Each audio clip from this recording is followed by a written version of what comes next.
For those of you that are listening, we wanted to let you know that there are some trigger warnings for this episode. This episode contains discussions about depression, anxiety, and suicidal tendencies.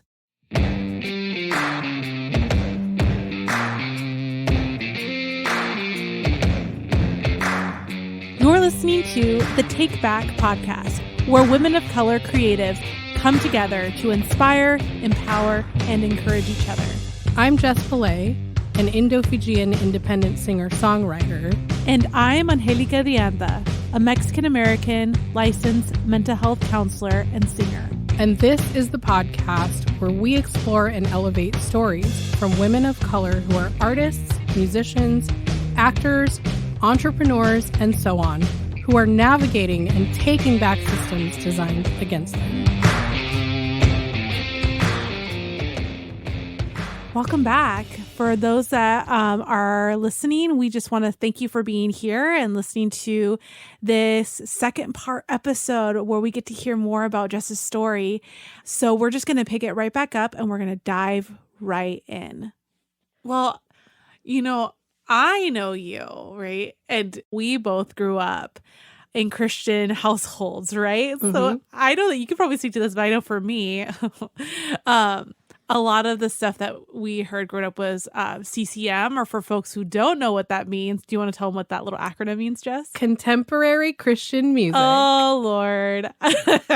So, yes, growing up, I know in my household, that was some of the music that my mom encouraged and would buy us CCM. But I'm curious, just like a part of your creative journey, like what were some of the artists or the musicians you listened to growing up that inspired maybe some of the musical undertones that you have now as a singer-songwriter? Okay, so when I was growing up, it really was only what was on the Christian radio station. That's pretty much all I was allowed to listen to. And so, quote unquote, secular music was very much like not allowed. It's taboo. Yeah. I even to this day, there are so many artists that I feel like as a songwriter, I should know. And I just don't know their catalog. And so I'll be talking to other musicians and they're like, oh yeah, this thing that this whatever artist, they named Bob Dylan or somebody. And I'm like, what? Yeah, sure. Not along. Cause I'm like, I have no idea what you're talking about half the time. I kind of lived under a rock growing up. And then high school happened, and I took music appreciation class and got exposed to like Nora Jones and other artists like that. And then the big one for me when I was probably 14, 15, this is dating myself here, but Evanescence. Oh my goodness. I was obsessed with Amy Lee. I wanted to be Amy Lee. In fact, my junior year of high school, I had my aunt help me like recreate an outfit that was very not a recreation, but definitely like heavily inspired by AmyLee. Oh my word. And I wore that to a dance. Stop it. I need photos. I need to see this. Have to dig some of those out. And then it was, late teens, kind of early 20s when I discovered Rachel Yamagata. There's our Rachel reference of the day. But, the thing that really got to me with her was the fact that she, much like Amy Lee, they were writing darker songs. Right. And not like, evil or whatever, but just like honest, heartbreaking songs that really hit an emotional chord and were not afraid lyrically to talk about difficult things. Mm-hmm. And, I've talked about my childhood, but there are other parts of my childhood that just were not great for me. Right. I grew up in somewhat of an unstable family environment at times. And of course, all the cultural instability that was constantly in my life. So I think for the first time, all of a sudden, I was finding music like Rachel's that made me go, oh, people don't have to be afraid to talk about the things that are difficult in life. Right. And she's kind of emo a little bit in terms of her lyrics. And I loved it. It just resonated with me because that was a part of myself that I was never allowed to really be honest about. Right. And so all of a sudden when I found music like that and then even started writing my own music, it was like, I want to write stuff that actually talks about true, honest, real emotions. And, I do have songs that have a hopeful kind of perspective or goal in mind.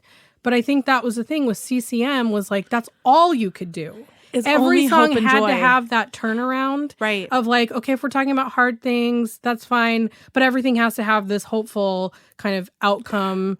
And, there's no space to just lament. I think that's what drew me to the Amy Lees and the Rachel Yamagatas of the world was suddenly this realization that like, you can just kind of sit in the sadness and that's okay. Right. So good. And it's so true. I think that people tend to just want to rush that. They don't want to sit in the uncomfortable and in the not fun emotion. And how cool to hear that, in your teens, you were exposed to artists that normalize that for you, especially being in an environment, in a Christian environment where they're like, no, let's just rush through that. Right. But it's so important, right? Because in those depths of whatever that emotional experience, that pain or that hurt, such beauty can come out of that, right? And so I love that here you have these two examples of very strong, independent women that showed you, right? That, hey, you can go there. You can go to those deep, hard places and it's okay. Yeah. And you can be expressive and you can create from those places. And if you're acknowledging those things, it doesn't mean you're a victim. Right. It doesn't mean that you have to stay there forever. I think that was something that I didn't really learn in CCM spaces and, learned much later when I was in my 20s, really, to finally go, okay, you can have a song that doesn't resolve. You can have a song that lyrically just kind of sits in that sadness, but that doesn't mean these people who are writing them are wallowing in it. There's a difference. Yeah. Oh, so good. So good.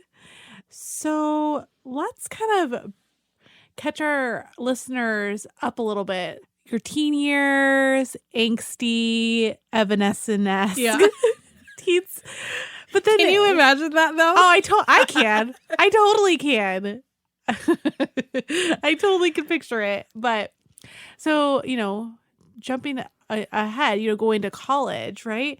I'm curious just to hear more about the path and the journey that led you to start your degree in music ministry. But you didn't end there, right? You actually ended up graduating with a completely different degree. So walk us through that. Yeah. So like I said, growing up in the church and growing up in a Christian family, my exposure to music and my involvement with music had always been within that religious space. And it's what I knew. So when I got to high school, by the time I was probably a sophomore, I already knew, like, I feel like music is what I'm supposed to do with my life. And I want to do it in a church. So I'm going to go become a worship director, worship pastor, whatever.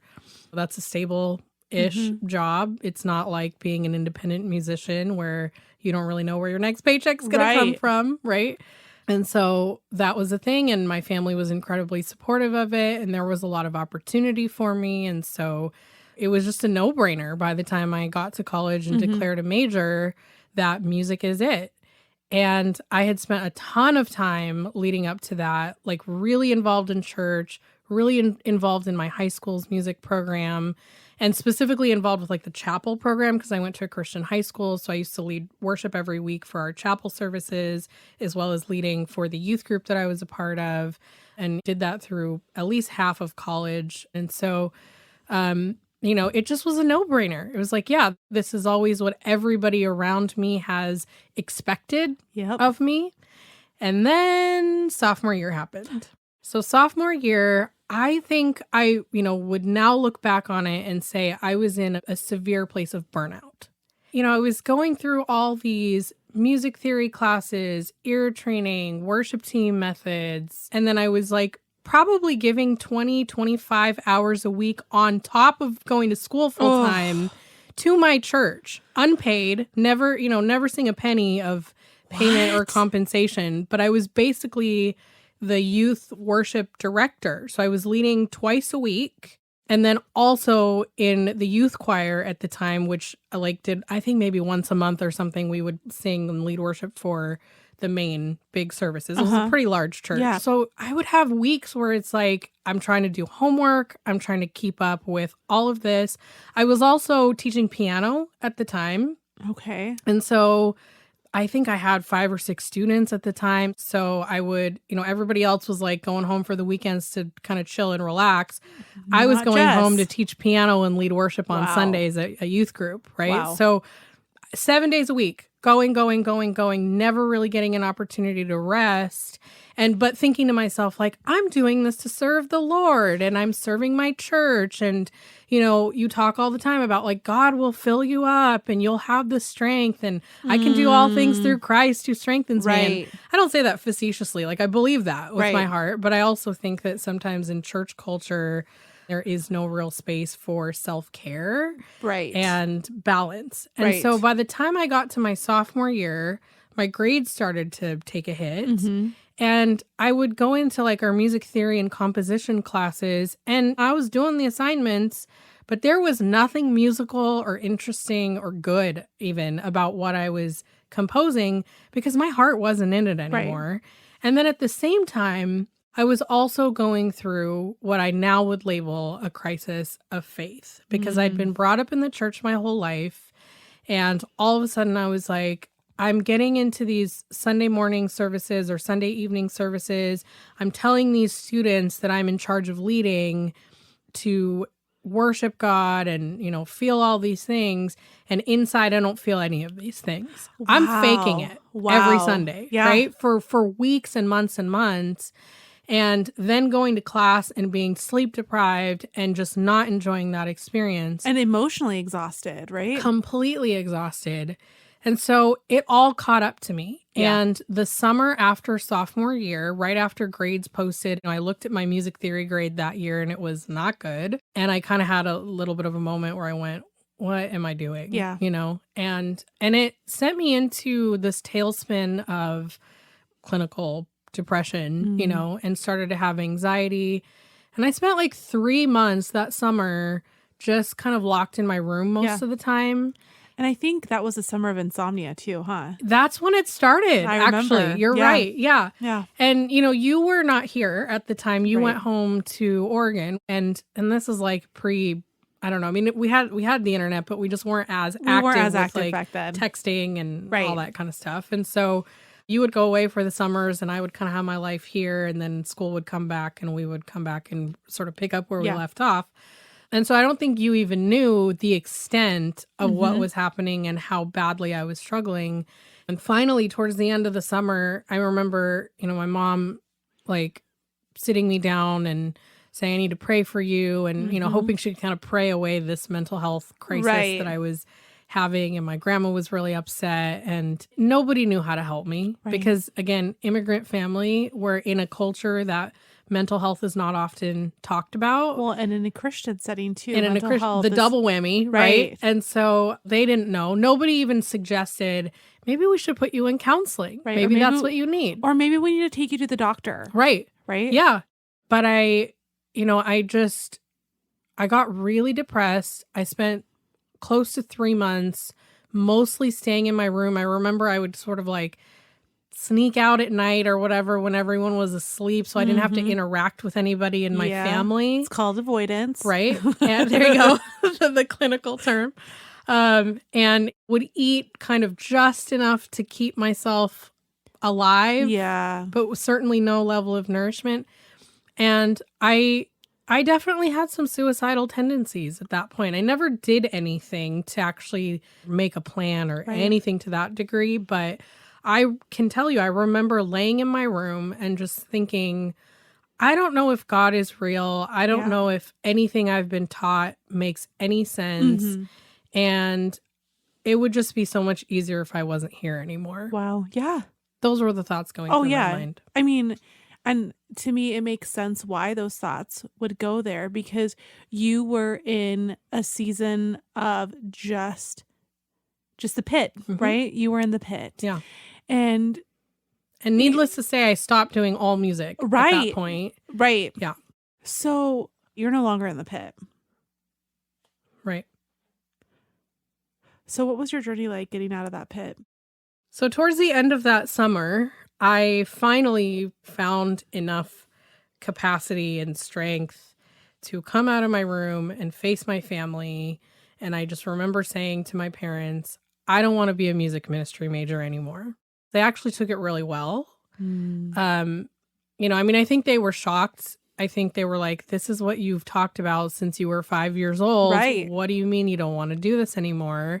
But also, I was the first person in my family to go to college. So for my parents, it was just kind of like, just finish your degree. If you need to change your major to do that, that's fine. Right. Whatever it takes, you can figure out the career path thing later. Just get your degree. Because that was a big, big, big message in my household, was like, finish your high school diploma, do what we didn't do, get your degree. Mm-hmm. So, I'm sitting there thinking, again, first generation college student, child of immigrants who don't understand the American education system, and certainly not the collegiate experience. I just had no idea how to navigate anything. And, unfortunately, we went to a predominantly white school that did not really make a point to address first gen concerns and issues. Yep. And I mean, it's common for college students to change their majors sometimes multiple times and whatever. But nobody really ever talked to me and said, like, okay, your family didn't go to college, so they're not going to have the ability to advise you on what really makes sense for you. Right. So me, in my own, kind of naive brain at the time, thought, well, what's something I'm good at? And also what I think is going to get me a job. So I go, let me get an English degree. So I ended up doing that. And I also thought to myself at that point, I didn't know where I was going to be as a musician, but I figured if I ever do end up going back into music, English seems like something that would complement that well, because you're talking about storytelling. So, ding, ding, ding. And I mean, and that's exactly what you're doing now as a singer-songwriter, is you're telling stories, right? And so, I mean, I often talk about how life is like a tapestry where we don't know how the threads interweave or interconnect. And that's where the intersect happens, right? Yeah. Which we didn't know back when we were 20 years old, that here we would be fast forward 15, 16 years later, and you're using that And let me English tell you degree. what, I use that degree every day. People give crap to English majors, but I'm going to just stand up and defend us, because I cannot tell you the number of times I've had colleagues come up to me and say, can you proofread this for me? It's like, what am I, your editor now? But that happens all the time, because people see the value in having somebody on their team who is really good at grammar and, all of that kind of stuff. Right. Yeah. Oh, for sure. I know for both of us, we have journeyed with one another in those highs and those lows. And I know that also during that time period, there was a lot of things that happened within your family. So walk us through just those major family events that happened during and post college, and the impact that has had for you as a storyteller. Oh, yeah. So right during my final year of college, my grandma got sick with cancer, and our whole family had a relationship with her that was really close. So she lived with us. She wasn't that grandma that you saw for the holidays or you just went and visited every few months. Like, she was my second mom, the rock, the foundation of our family. And so when she got sick, it was just like, your whole foundation has now been rattled. And on the heels of my grandma getting sick and then eventually passing away, my parents were going through a really rough time too.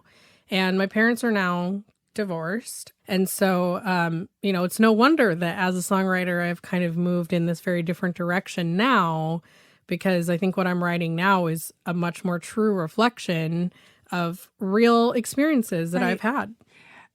And experiences that need to be shared. Right? And music has actually become a way for me to process my trauma. Yeah. So, yeah. Oh, yeah. I know that for you, losing your nanny has been so challenging and so difficult. And I know there's a story. In fact, I know that you shared the story when you were a guest on another podcast, but there was some words of wisdom that Nani imparted you that, I mean, I personally believe that may have been like valuable. So can you share those words? Yeah. So when she was still alive and I had just sort of made the decision to fully step down from all of my music and church activities, obviously I was in the middle of a massive identity crisis at that time. And I remember talking to her because she was always the person that I would go to when I needed advice or was just struggling with things. And I felt like I could always be super honest with her and, never felt judged. And so I was able to go to her and just sit down and talk and say, I don't really know who I am now because I left this thing that everybody has always labeled me as, right? So I wasn't just Jessica growing up. I was Jessica, the church worship leader kid or teen or youth or whatever, Right. That was such a big part of how people viewed me.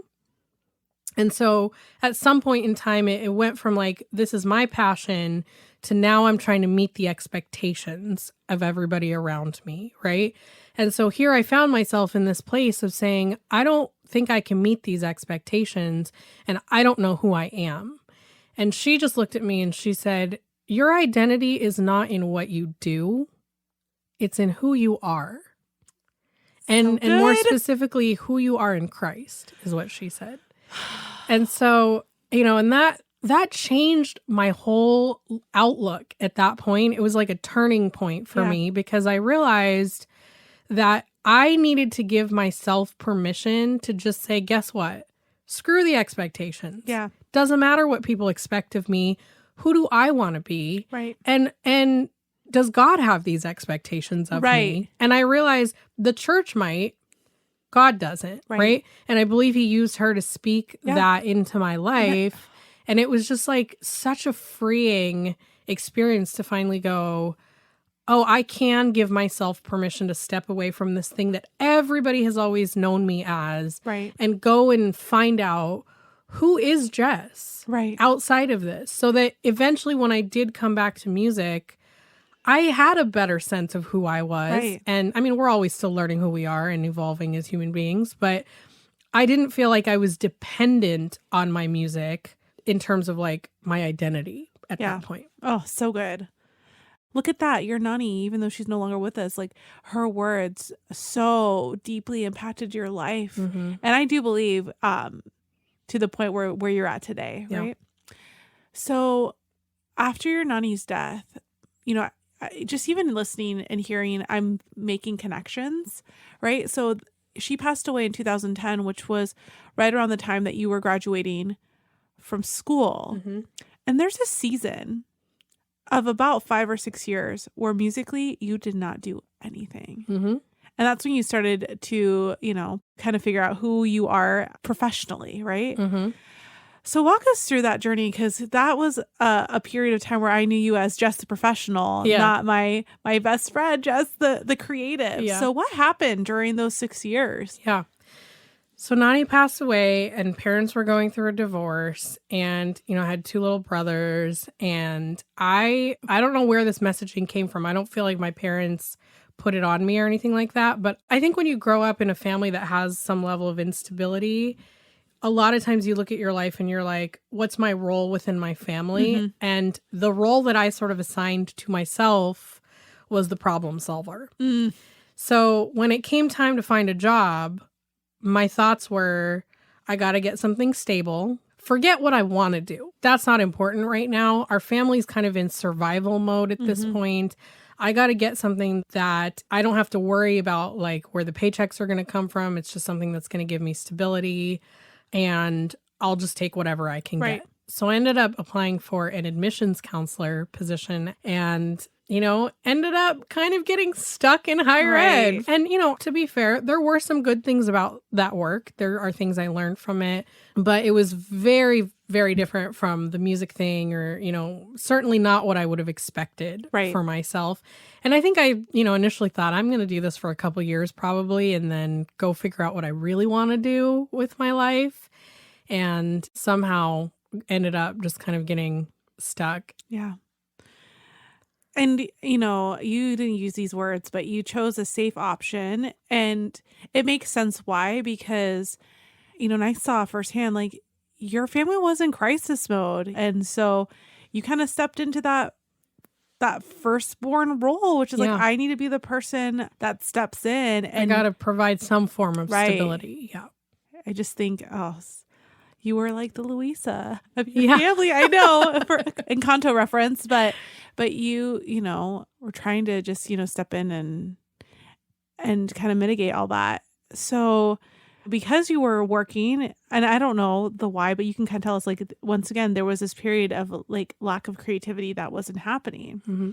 And then a shift happened, right? In 2016, something happened that led you to start writing and playing music again. So what shifted for you then? There isn't like one specific moment or anything that I can pinpoint where I went, okay, I need to do it again. But I think after these years of becoming an admissions professional, doing that work, actually being really good at it, but always feeling the sense of imposter syndrome for whatever reason, and kind of going, okay, this was supposed to be a temporary thing. This was never supposed to be this thing that I did for any significant amount of time.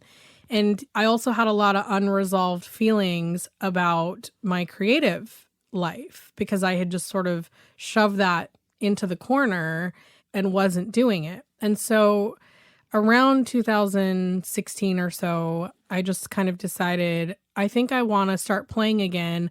Let me just try it. We'll see where it goes. I don't know for sure if this is going to turn into a career path for me. Maybe it'll just be a hobby at this point. But I really do miss playing, and I miss the community. So, we were out of college, and, I have friends. I grew up here, so a lot of my friends are around and all of that.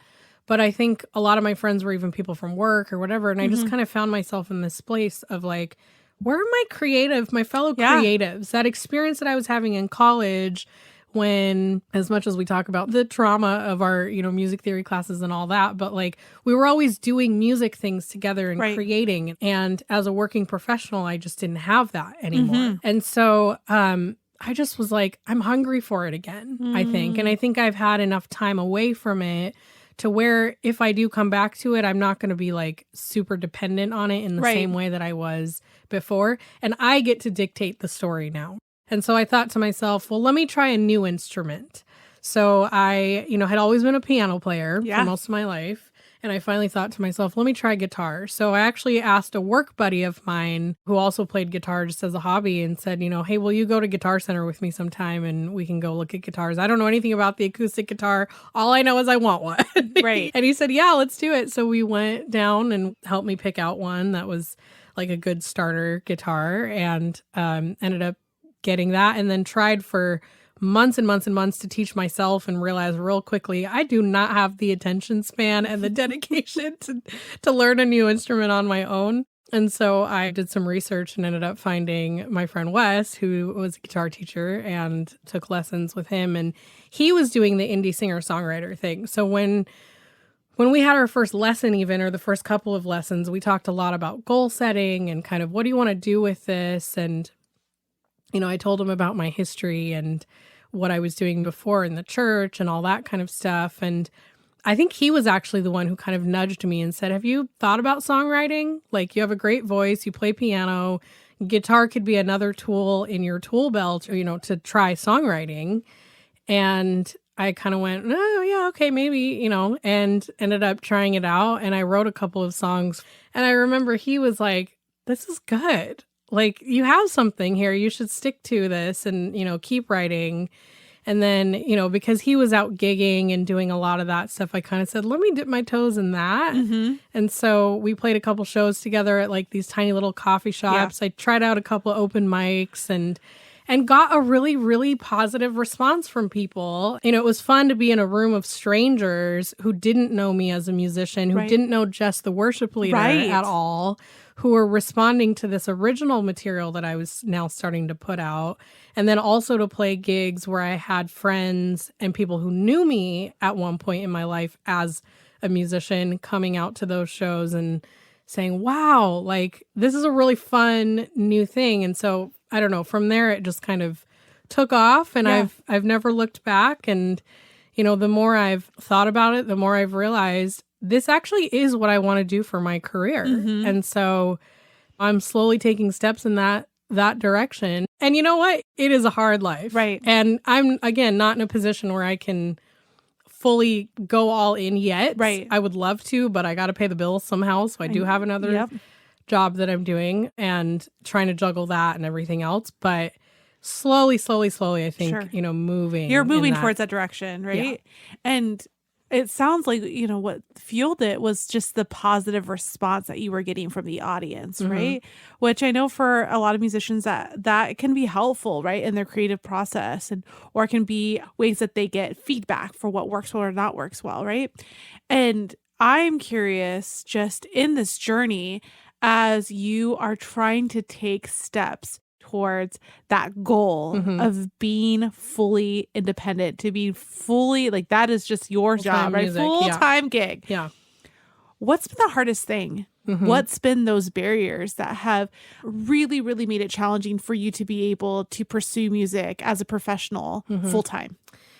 There are so many things, and that's a big part of the reason we started this podcast, because I think, like, going back to my college experience, right?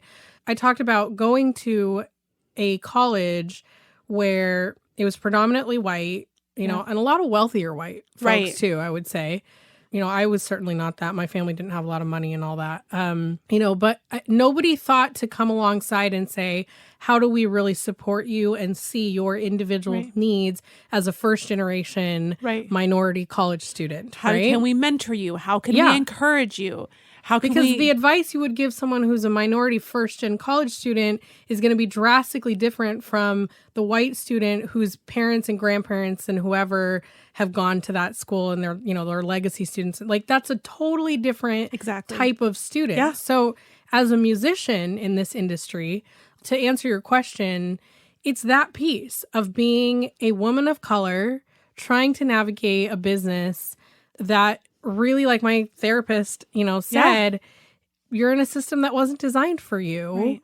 And so I'm trying to navigate this thing with other kinds of pressure, other kinds of narratives, expectations, whatever, that other people around me maybe don't necessarily have. Right. And again, I don't say that to, like, victimize myself or say that, oh, it means I have it so much harder or whatever.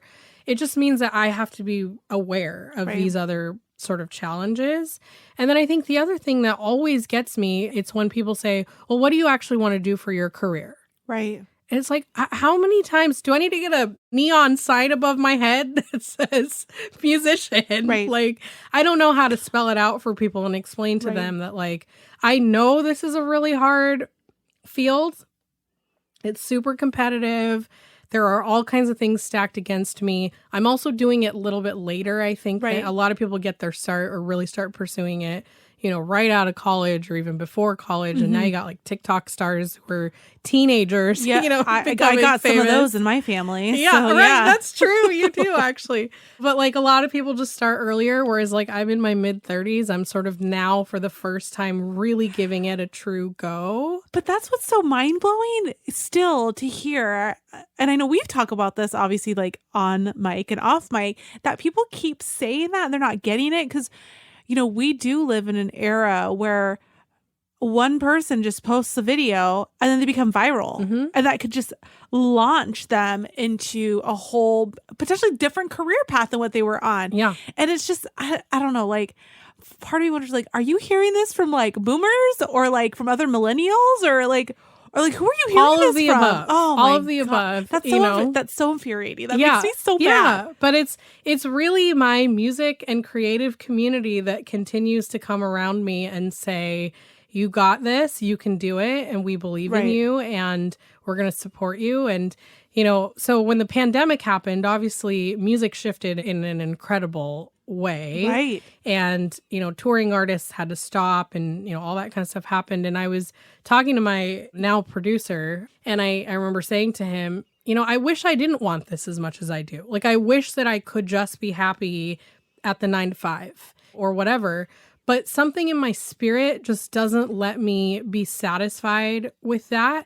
And I have watched a lot of people, including a lot of immigrants or children of immigrants, who say, yeah, we're going to put the dream aside, right? So I was talking to my dad, for example, and my dad loves cooking.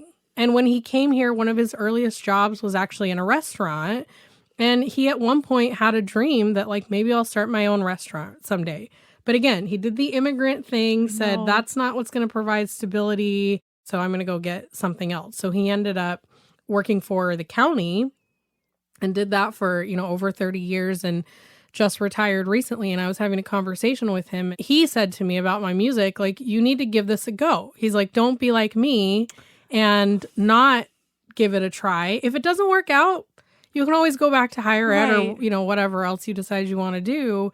But you should do this because I didn't have that and I didn't do it. And when I finally tried it, I think he was going to do like a food truck at one point or whatever. He just realized I'm too old and I don't have the energy for this now, and it's a lot of work to start your own business. And I've said that to my mom a couple times too, where I'm like, I got to give this a go now when I'm still unmarried. I don't have children. Like, I'm kind of very much solo right now, and means for me that I need to really give this a true, genuine shot. And so when people come along and say, yeah, okay, your music's cute or your hobby, these kinds of words that get used, and I'm like, no, career is the word you want to use. This is my profession. And I get it. I'm not really making money off of it at this point. But guess what? Nobody who starts a business is making money off of it right away. No one, right?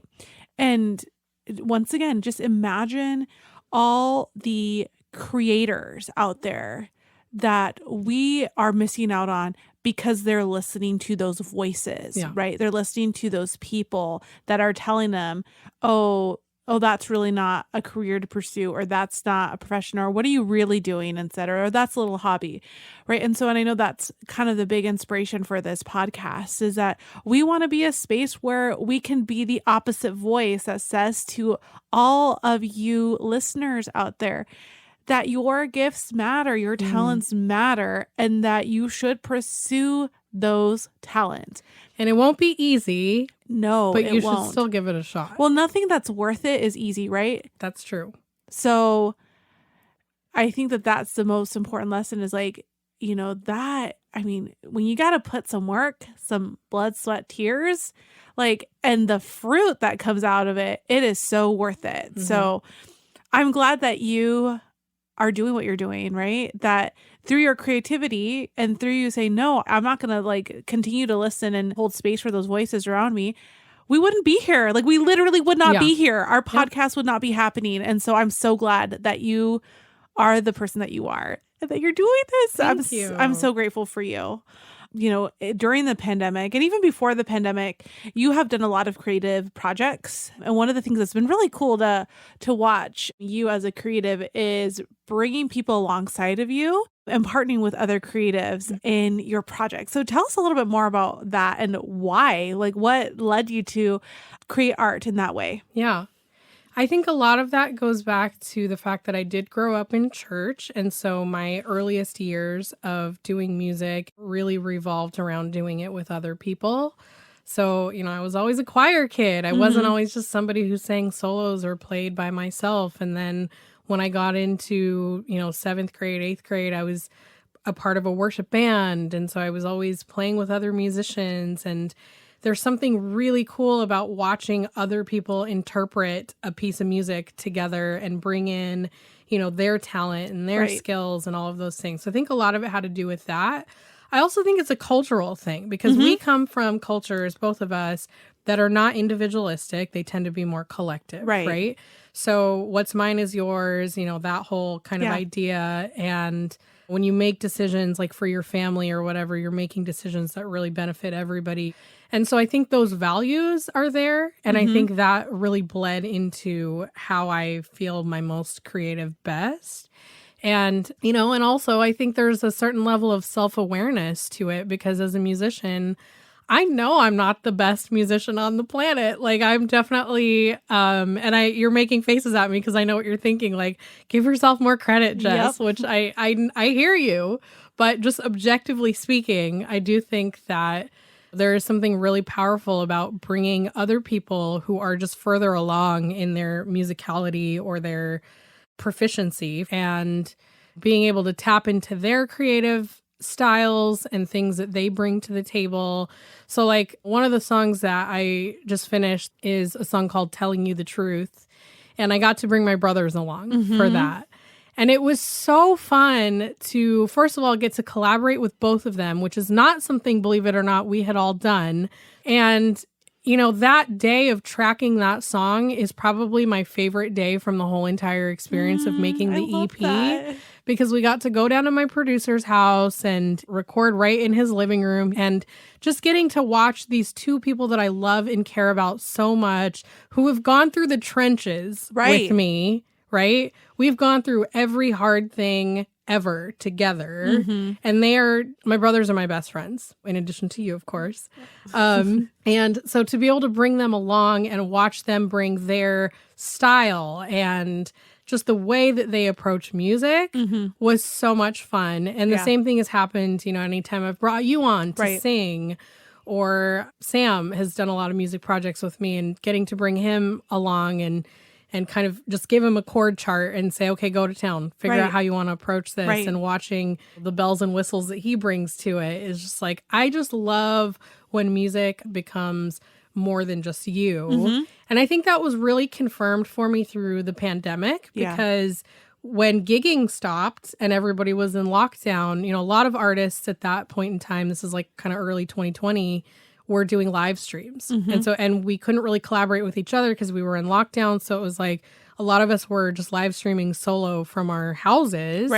And I did a couple of those, and you know what? They were fairly well attended, but I hated the experience. Because you're all by yourself. You don't have the audience that you can vibe off of. You don't have other musicians. And the people on stage to vibe with, right? So I just found myself going, I am bored out of my mind. I don't know how you all are still watching this, because I'm bored out of my mind listening to myself play. This just sounds like a practice session when I'm here practicing in my living room by myself. And, you know, anytime I can get on stage with other musicians, that brings me so much more joy. You know, I love harmony, which is why I love singing with you and being able to bring you into a project. I just think music is a universal language, and it's about so much more than just us as independent people. So anytime you can bring others in and tell a piece of their story through your own music, there's such power in that. I love it so much. So, okay, I'm curious. Who are some women of color singer-songwriters or musicians that you would like to collaborate with in the future? You already know the answer. I know one of the answers, but I'm thinking that there might be more than just that one, right? Yeah. Well, obviously Rachel Yamagata. So Rachel, come be on our show and do a songwriting collab with me. Please. Nora Jones. I mean, I'm dreaming big here, but she's amazing. I absolutely love her. I also love that she's part Indian. There's a friend of mine that we've talked about collaborating for a long time, and it just hasn't happened yet, mainly because of COVID. But Ronnie Weatherby, she's an Indian American independent singer-songwriter in the greater Seattle area as well. But she plays the ukulele and has this beautiful, booming, kind of jazzy, you know, belty kind of a voice. Oh, so good. I just love her voice, and I would love to do something with her. But yeah, those are a few. Yeah. Are there any others that are non-women of color that you'd like to collaborate with? Well, one of them I just did collaborate with, which was Derek Nelson, who's my producer. So I was a huge fan of Derek for a long time, and honestly, working with him was a dream. And then Quinn Archer is also the other one that I have been wanting to collab with for a long time, and I just did. So she sang on one of my singles, and she's incredible. I had so much fun working with her. And then I'm just going to speak this out into the universe. I don't know if it'll ever happen, but I'm kind of obsessed with Ben Barnes at the moment. Yeah. I love his voice. I think he has a great voice, and so I would love to work with him. Yeah, I'm sure there are a million others I could name, but those are the ones that come to mind. Love it. Oh, if you could summarize your creative journey with either a favorite quote or favorite saying, favorite song lyric, what would it be? Yeah. So the song lyric that comes to mind, again, another Rachel reference, because I'm just full of them. She has this album out that's called Tightrope Walker. It's one of our favorites. We love it so much. And there's a line on there that says, focus on where you're going no matter where you've been. It's just one foot in front of the other now. Yeah. I love that. And, I always think of that quote whenever the music thing gets hard, especially. I'm like, just focus on where you're going. Right. Doesn't matter. Your past doesn't define you. One foot in front of the other. Just keep going. I love it. So there's that. And then as far as like a literary reference, going back to my C.S. Lewis theme here, he wrote a book called Till We Have Faces. And there's a quote in there that says, holy places are dark places. Holy wisdom is not clear and thin like water, but thick and dark like blood. I'm just going to let that sink in for a second. But I love that quote so much because to me, especially growing up in church, this idea of being in holy spaces, right? And sacred spaces, and this kind of toxic positivity that often comes in those environments, where everything has to be bright and cheery and joyful and all of that. I love that he's embracing this idea of darkness in the holy spaces, and that when you're in those moments of lament, when you're in those moments of trials and hardships and confusion, those moments and spaces can be holy just as much. You can learn so much about yourself and about God and, or whatever you believe in. Like, there is a space for that and it's okay. Yeah. And so I love that. Holy places are dark places. That's so good. That's so good. Oh, well, Jess, thank you so much for letting me get to walk our listeners along the path of getting to know you and getting to know your story a little bit better and in a more intimate way. But for folks that may not know who you are, can you tell everyone just where they can find you, where they can find your music? Yeah, so you can check out most of my music anywhere that you stream music. So Spotify, Apple Music, YouTube, all of the places. In fact, I will highly recommend that you go check out the Shine On music video on YouTube, because my friend Stephanie, who is also a woman of color and an incredible dancer, is featured in that music video. I'm very proud of it. So I want to plug that. And then you can find me on Instagram, Twitter, Facebook, all those places. It's at Jess Pillay Music. And then jesspillaymusic.com is my website. And that's where I announce new projects and show dates, all that stuff. So yeah, that's jesspillaymusic.com. Awesome. Well, thank you so much, Jess. And we're going to do a little segment that I'm hoping that's going to be something we're going to do with other guests in the future. But this segment is called the Final 5 in 5. So this is final 5 questions in under 5 minutes. I've got the stopwatch ready to go. I am serious. You actually have to answer this in less than 5 minutes. So yeah, I'm excited about this. And here we go. I'm going to click start and we're going to go. Okay. So, Jess, what is your favorite comfort food? It's actually a drink, and the answer is chai. Homemade chai, either made by my mom or myself. I don't do that Starbucks crap. Or the real instant chai. Yeah. We're laughing because my mom has tried to pull that stunt on you. She did, and I called her out right away. I could tell the difference between the fake and the real deal. Yeah, but chai is definitely my comfort food. All right. Next question. What's one item that you cannot live without? My Korg SV1 keyboard. Okay, what's your non-music related item that you can't live without? Dang it. Oh man, that's hard. Don't worry, you still got 4 minutes left, so you're good. I don't know, probably like a journal or something. Okay. I tend to process, a lot of stuff that way. So I'm always writing. So probably that. A journal. Okay. All right. What currently is inspiring your creativity? So this can be either something that you are reading or have read, an album or an artist that you're frequently listening to, a movie, a place. Yeah. What is inspiring you? Yeah.